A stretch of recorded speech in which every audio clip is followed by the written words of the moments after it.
Hello friends, आज मैं आपको बताऊंगा पशुओं के शरीर के अंतर्गत यदि आयोडीन की यदि कमी हो जाती है तो इसके किस तरह के सिम्टम्स आपके पशु में देखने को मिलते हैं और इसके इलाज के लिए कौन से इस तरह का इंजेक्शन आता है या पाउडर आता है, किस तरह से आप अपने पशुओं का बचाव कर सकते हैं। एक और बताना चाहता हूं कि यदि आपके पशुओं के शरीर के अंतर्गत आयोडीन की डेफिशिएंसी यदि हो गई है तो उसकी वजह से आपके पशु में बहुत से रोग हो सकते हैं और उसका इलाज आयोडीन के बिना असंभव है।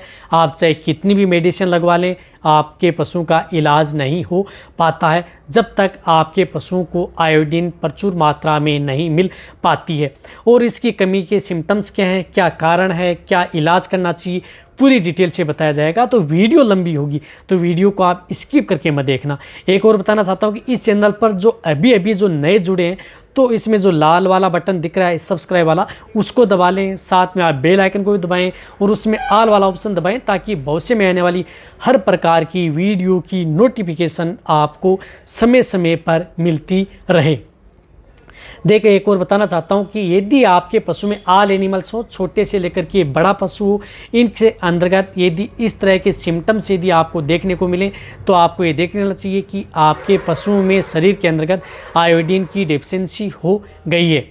जिस तरह से यदि आपके पशु जैसे छोटे बछड़े हैं, बछड़ियाँ हैं या हिपर है, कटिया है, वो यदि शरीर का आकार नहीं ले पाते हैं, कमज़ोर रहते हैं, कुपोषण का शिकार रहते हैं, कई आप उस तरह की जो आप अपने पशु को दवाई देते हैं फिर भी वो मोटापा नहीं ले पाते हैं, तो ये देख लेना चाहिए कि उसके अंदर आयोडीन की डेफिशिएंसी हो गई है।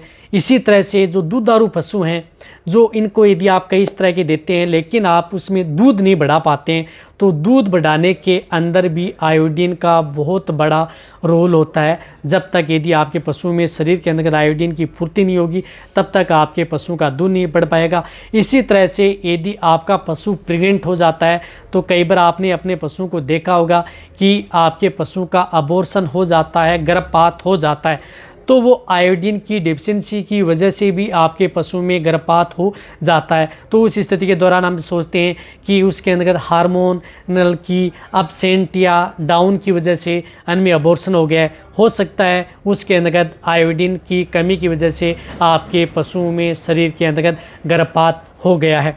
इसी तरह से कई बार यदि आपके पशु जो आयोडीन की कमी की वजह से आपके पशुओं को प्रॉपर प्यास नहीं लग पाती, खाना पीना प्रॉपर नहीं कर पाता है, तो उसकी वजह से भी आपके पशुओं में इस तरह की दिक्कत हो जाती है।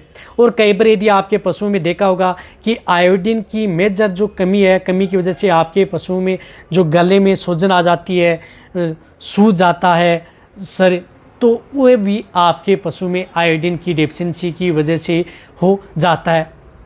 इसी तरह से आपने बहुत बार देखा होगा कि आपके पशुओं में शरीर के अंदर गांठें बन जाती हैं या आपके पशु जो गले के आर पार जो गांठों का झुंड सा बन जाता है, एक गांठें कम होती हैं, वो कम फूटती हैं तो उसके बाद में दूसरी गांठ बनना स्टार्ट हो जाती है। इस तरह से गांठ एक से एक होती रहती हैं। वह भी आपके पशुओं में शरीर के अंतर्गत मेजर प्रॉब्लम है। आयोडीन की डेफिशिएंसी की वजह से आपके पशुओं में इस तरह की गांठें दिख रही हैं तो वो भी आपके पशुओं के लिए जानलेवा साबित हो सकती हैं। इसी तरह से यदि आप अपने पशुओं का वजन नहीं बढ़ा पाते हैं, आपका पशु कई बार बार रिपीट होता है, तो वह भी आपके पशुओं में शरीर के अंतर्गत आयोडीन की यदि जब डेफिशिएंसी हो जाती है तो इस तरह के सिम्टम्स आपके पशुओं में देखने को मिल। इसी तरह से यदि आपके पशुओं में जो स्किन होती है, जो शरीर की जो त्वचा है वो एकदम अच्छी मुलायम नहीं है, रुकी सूखी सी रहती है, तो वो देख लेना चाहिए कि कई ऐसे पशु आपने देखे होंगे बहुत ही अच्छे चमकीले दिखाई देते हैं। कई बार आप अपने पशुओं में अच्छे खिलाते भी हैं लेकिन उसका जो शरीर का आकार है, स्किन खुरदरी सी दिखाई देती है, तो वह भी आयोडीन की डेफिशिएंसी की वजह से होता है। इसी तरह से यदि आपके जो छोटे हैं जानवर हैं, काफ हैं, उनमें यदि इस तरह की दिक्कत है तो या बड्डू में है तो भी उनमें बाल झड़ना स्टार्ट हो जाता है, वह भी आयोडीन की कमी से। यानी आयोडीन की कमी की वजह से आपके पशु में कई तरह के जो सिम्टम्स हैं वो देखने को मिल सकते हैं। इसी तरह से आपने देखा होगा कि कई बार आपका पशु बहुत ज़्यादा थकान महसूस करता है। यदि आप जिस प्रकार से वजन ढोने वाले पशु हैं उनको यदि आप थोड़ी सी दूर लेके जाते हैं तो वो सांस फूलना स्टार्ट हो जाती है, तो उस स्थिति के दौरान भी आपको ये देखना चाहिए कि आपके पशुओं के शरीर के अंदर आयोडीन की कमी आ गई है, उसकी वजह से इस तरह के सिम्टम्स आपके पशुओं में देखने को मिल रहे हैं। यानी बहुत से इस तरह के सिम्टम्स हैं जो आपके पशु में शरीर में आयोडीन की कमी से हो सकते हैं। अब देखो, आयोडीन आप प्राप्त किससे कर सकते हैं?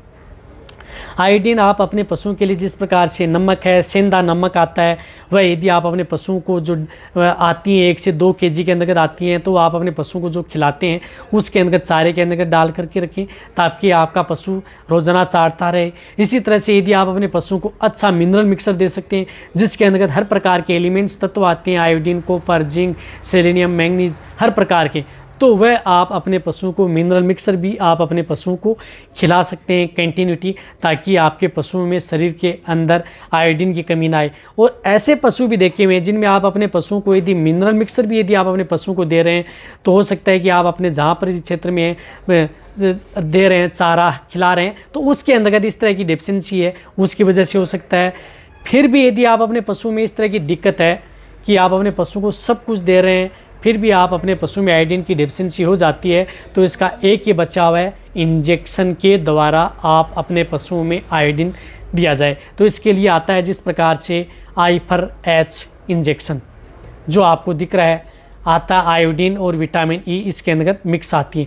तो ये I4H इंजेक्शन है, ये इंजेक्शन उन पशुओं के अंदर प्रयोग किया जाता है। तो ये इंजेक्शन जो लार्ज एनिमल्स हैं, बड़े पशु हैं जिनका बॉडी वेट 300 केजी से ज़्यादा है, तो इन्हें आप 5 ml इंट्रामस्कुलर यानी ये मांस में जो ये इंजेक्शन लगाया जाता है। देखो, ये इंजेक्शन लगाने के बाद में आपके पशुओं में जो इस तरह की दिक्कत आती है उससे आपके पशुओं में अच्छा रिजल्ट देखने को मिलता है। ये इंजेक्शन लगाने के बाद में इसकी एक डोज ही आपके पशु में पर्याप्त है। यदि आपको इसकी दूसरी डोज यदि रिपीट करनी है तो आप 15 दिन बाद में एक डोज आप उस पशुओं में, इस तरह की जो आपके पशु में बार बार गांठें बनती हैं, बार बार इस तरह की दिक्कत आपके पशु में होती है, प्रॉपर इलाज नहीं हो रहा है, तो एक डोज आप 15 दिन बाद में एक और रिपीट आप अपने पशु में इस इंजेक्शन की भी करा सकते हैं। तो आपके पशु में बहुत ही अच्छा रिजल्ट देखने को मिलेगा। आने के लिए तो बता रहा हूँ ना, पाउडर आते हैं, पाउडरों का प्रयोग कर सकते हैं। बहुत इस तरह की जो आयोडीन के जो स्रोत आते हैं उसमें आता है। बहुत इस तरह के आपके पशु में जो दाना मिश्रण देते हैं उसके अंदर भी आयोडीन आता है। इस तरह से आप नमक का भी आप अपने पशु में साथ में प्रयोग करवा सकते हैं ताकि आपके पशु में आयोडीन की डेफिशिएंसी न हो। आयोडीन की डेफिशिएंसी से आपके पशुओं में कई तरह की बीमारियाँ आपके पशु में जन्म ले लेती हैं। यहाँ तक भी यदि आपके पशु में आयोडीन यदि प्रॉपर नहीं मिल पाता है तो कैंसर का भी रूप आपके पशु में ले सकती हैं। तो आप ये वीडियो अच्छी लगी, अच्छी तरह समझ में आई तो निश्चित है कि आप कमेंट में लिखें। मेरी वीडियो को अपने जितने वेटरनरी असिस्टेंट हैं, पशुपालक हैं, उनके साथ आप इस वीडियो को जितना हो सकता है आप शेयर कर दें। मेरी वीडियो को लाइक करें, आपके लाइक से मेरे को मोटिवेशन मिलता है। मैं आपके लिए अच्छी से अच्छी और प्रॉपर नॉलेज आपको इस चैनल पर ऐसे लाता हूँ। इसी तरह से वीडियो देखते रहें, इसी तरह से आप मेरे को प्यार देते रहें। थैंक्स, धन्यवाद।